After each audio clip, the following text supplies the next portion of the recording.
Bismillahirrahmanirrahim. Assalamualaikum warahmatullahi wabarakatuh. Alhamdulillah wassalatu wassalamu ala Rasulillah wa ala alihi wa ashabihi wa mawala, amma ba'd. Ikhwani fillah, ketika kita membicarakan tentang baginda Nabi sallallahu alaihi wasallam, maka sungguh ini merupakan sebuah kisah yang luar biasa. Karena baginda Nabi sallallahu alaihi wasallam merupakan rasul utusan Allah Subhanahu wa taala yang begitu sangat mulia. Karena saking mulianya baginda Nabi, Allah Subhanahu wa taala di dalam Al-Qur'an maupun makhluk-makhluk yang lain selalu memuji baginda Nabi sallallahu alaihi wasallam. Dari hal yang paling kecil sampai hal yang paling besar, Allah Subhanahu wa taala memuji beliau. Dari ujung rambut sampai ujung kaki, baik dari segi bermuamalah beliau, dari segi ibadah beliau, dalam segala hal Allah Subhanahu wa taala memuji beliau. Ada beberapa ayat di Al-Quran yang secara langsung Allah Subhanahu wa ta'ala memuji beliau. Masya Allah, luar biasa. Pujian Allah Subhanahu wa ta'ala kepada baginda Nabi, kekasih kita, yang insya Allah semoga kita mendapatkan syafaat beliau pada hari kiamat. Amin ya rabbal alamin. Yang pertama di dalam surah An-Najm, Allah Subhanahu wa taala memuji akal baginda Nabi sallallahu alaihi wasallam. Allah berfirman, "Ma dhalla sahibukum wa ma ghawa." Kawanmu yang bernama Muhammad tidak sesat dan tidak pula keliru. Yang pertama, Allah memuji akal beliau. Yang kedua, masih dalam surah An-Najm, Allah Subhanahu wa taala memuji penglihatan beliau. Allah berfirman, "Ma zaghal basar wa ma tagha." Penglihatan Muhammad tidak menyimpang dari yang dilihatnya itu dan tidak pula melampauinya. Masya Allah, luar biasa. Kemudian yang ketiga, masih dalam surah An-Najm, Allah Subhanahu wa taala memuji lisan baginda Nabi sallallahu alaihi wasallam. Allah berfirman, "Wa ma yantiqu 'anil hawa." Dan tidaklah yang diucapkan oleh Muhammad itu menurut keinginannya sendiri.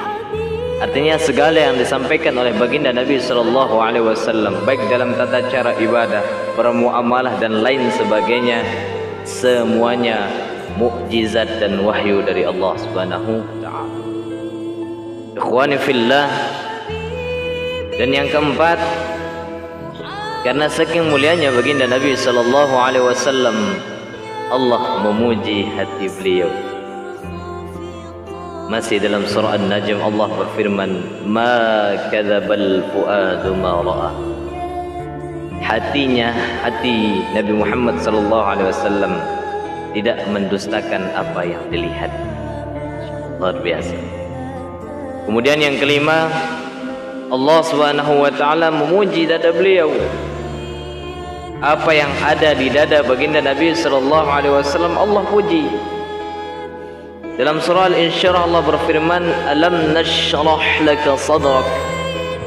Bukankah kami telah melapangkan dadamu wahai Muhammad? Ini salah satu pujian yang amat dahsyat, dan Allah Subhanahu wa taala jarang sekali memberikan pujian kepada nabi-nabi yang lain melebihi pujian kepada baginda Nabi sallallahu alaihi wasallam. Yang keenam, Allah Subhanahu wa taala menjunjung tinggi nama beliau, menjunjung tinggi nama baginda Rasulullah sallallahu alaihi wasallam. Dalam surah Al-Insyirah ayat 4 Allah berfirman, "Wa rafa'na laka dzikrak." Dan kami tinggikan sebutan namamu wahai Muhammad. Ikhwani fillah. Kemudian yang ketujuh, Allah Subhanahu wa taala memuji lemah lembutnya beliau.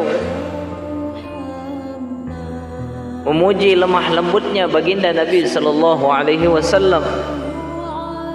Dalam surah At-Taubah Allah berfirman, laqad ja'akum rasulun min anfusikum azizun 'alaihi ma 'anittum harisun 'alaikum bil mu'minina raufur rahim. Sungguh telah datang kepada kalian seorang rasul dari golongan kalian sendiri. Azizun 'alaihi ma 'anittum. Sungguh berat pengorbanan, sungguh berat derita yang dirasakan oleh baginda Nabi sallallahu alaihi wasallam karena menanggung beban dari umatnya. Dikisahkan ketika di ujung kematian meninggalnya baginda Nabi sallallahu alaihi wasallam, beliau dikisahkan bahwa demam yang dialami oleh baginda Nabi sallallahu alaihi wasallam dalam pangkuan istri tercinta Sayyidah Aisyah radhiyallahu taala anha, diletakkanlah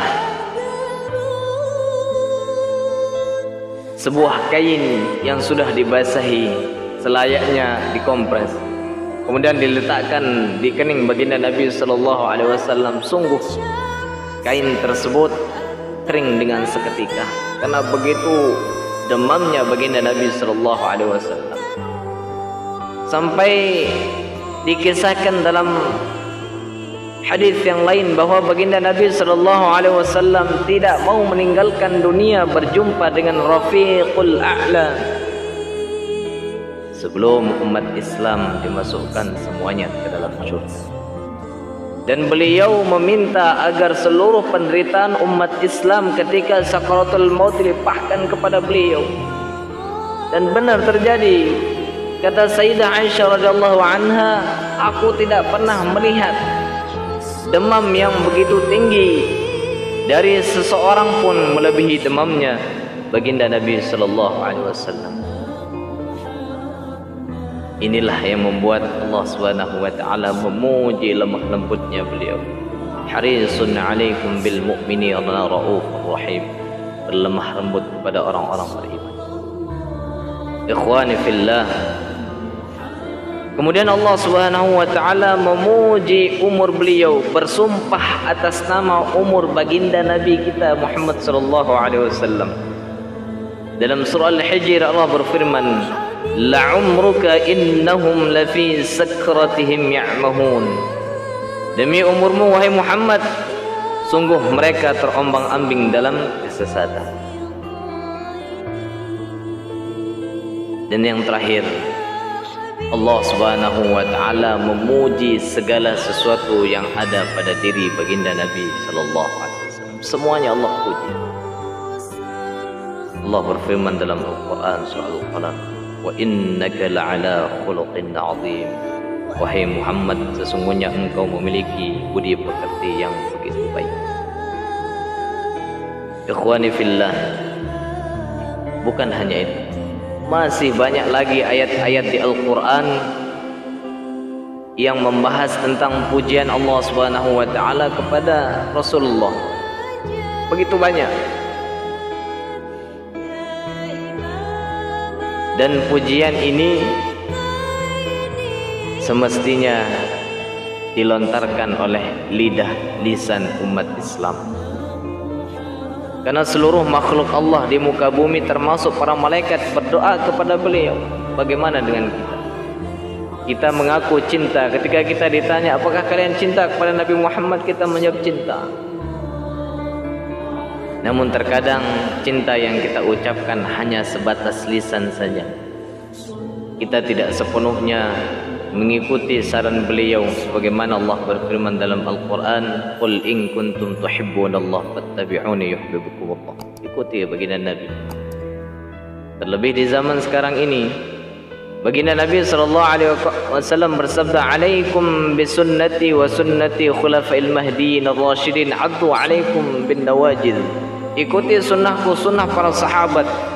Kalau perlu gigit dengan gigi geraham kalian, agar sunnah tersebut bisa kalian amalkan di zaman yang begitu modern ini. Ikhwani fillah, tidak sampai di situ. Ternyata Allah Subhanahu wa taala mencintai baginda Nabi, memuji nama beliau dan lain sebagainya, melebihi nabi-nabi yang lain. Allah Subhanahu wa taala tuangkan di dalam Al-Qur'an, dan Allah tidak pernah menyebut nama beliau kecuali dalam dua hal. Yang pertama, yakni petunjuk risalah dan kenabian. Selain itu Allah tidak pernah menyebut nama beliau. Contohnya di Al-Qur'an, Allah Subhanahu wa taala ketika memanggil Nabi Adam, Allah langsung memanggil namanya. Dalam surah Al-A'raf, Allah Subhanahu wa taala berfirman, "Wa ya Adam uskun anta wa zawjukal jannata fakula min haitsu syi'tuma." Wahai Adam, bertempat tinggallah kamu dan istrimu di dalam surga, serta makanlah olehmu buah-buahan di mana saja yang kamu sukai. Langsung disebut nama, baik dalam bentuk risalah ataupun petunjuk. Contoh yang kedua, Nabi Nuh alaihissalam ketika memanggil nama beliau, Allah langsung memanggil namanya. Dalam surah Hud Allah berfirman, "Qila ya Nuh ihbit bisalamin minna wa barakatin 'alaik wa 'ala umamin mimman ma'ak." Hai Nuh, turunlah dengan selamat sejahtera dan penuh keberkahan atasmu dan atas umat-umatmu, yakni orang-orang beriman. Allah langsung menyebut nama beliau. Kemudian Nabi Ibrahim, wa nadainahu ayya Ibrahim qad saddaqatar ru'ya inna kadzalika najzil muhsinin.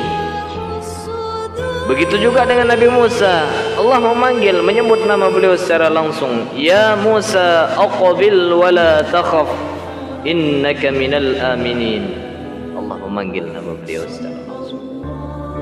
Kemudian Yahya, ya Yahya khudhil kitaba biquwwati wa atainahul hukma sabiyya. Yang terakhir, contoh yang terakhir Nabi Zakaria, Allah memanggil nama beliau dengan sebutan nama secara langsung. Ya Zakaria inna nubashshiruka bi ghulamin ismuhu Yahya lam naj'al lahu min qablu samiyya. Surah Maryam. Allah langsung menyebut seluruh nama Nabi dan Rasul dalam Al-Quran. Namun ketika Allah Subhanahu wa taala ingin memanggil kekasih beliau, Nabi Muhammad, Allah Subhanahu wa taala tidak pernah memanggil nama beliau secara langsung. Dalam Al-Quran Allah berfirman, "Ya ayyuhan nabiyyu inna arsalnaka syahidan wa mubasysyiran wa nadhira." Wahai Nabi, sesungguhnya kami utus engkau untuk menjadi saksi, pemberi kabar gembira dan peringatan untuk orang-orang yang beriman. Luar biasa. Kemudian dalam ayat yang lain, ya ayuhan nabi qul li azwajika in kuntunna turidna al-hayata ad-dunya wa zinataha fata'alayna umatti'kunna wa usarrihkunna sarahan jamila. Ya ayyuhal muzammil, dalam ayat yang lain dikatakan, wahai orang berselimut. Ya ayyuhal muddathir, wahai orang yang berkemul atau berselimut. Semuanya ketika Allah memanggil nama baginda Nabi sallallahu alaihi wasallam, Allah Subhanahu wa taala tidak pernah menyebut nama beliau. Tidak pernah sekalipun, kecuali kami ulangi dalam dua hal, risalah dan petunjuk kenabian. Allah Subhanahu wa taala berfirman dalam Al-Qur'an, "Wa ma Muhammadun illa rasul." Tidaklah Muhammad itu kami utus kecuali sebagai seorang rasul, risalah. Kemudian dalam ayat yang lain dikatakan, "Ma kana Muhammadun aba ahadin min rijalikum walakin Rasulullah wa khatamal nabiyyin." Tidaklah Muhammad itu merupakan salah satu dari bapak kalian, akan tetapi Muhammad adalah seorang utusan dan penutup para nabi. Begitu indah kasih sayang Allah Subhanahu wa taala kepada beliau, sampai-sampai Allah tidak pernah menyebut nama beliau kecuali dalam risalah dan petunjuk kenabian. Bagaimana dengan kita umat Islam yang mengaku kita cinta kepada beliau, namun terkadang cinta yang kita miliki hanya sebatas lisan, tidak dengan perbuatan. Alangkah indah umat Islam ketika ia mengatakan aku cinta Rasulullah. Cinta itu ia iringi dengan amal ibadah, mengikuti sunnah-sunnah baginda Nabi sallallahu alaihi wasallam. Dan golongan inilah yang akan nanti di surga akan ditemani oleh baginda Nabi sallallahu alaihi wasallam dan akan diberikan syafaat kelak di hari kiamat. Dan mudah-mudahan kita tergolong orang-orang yang mendapatkan syafaat beliau. Amin amin ya rabbal alamin. Assalamualaikum warahmatullahi wabarakatuh.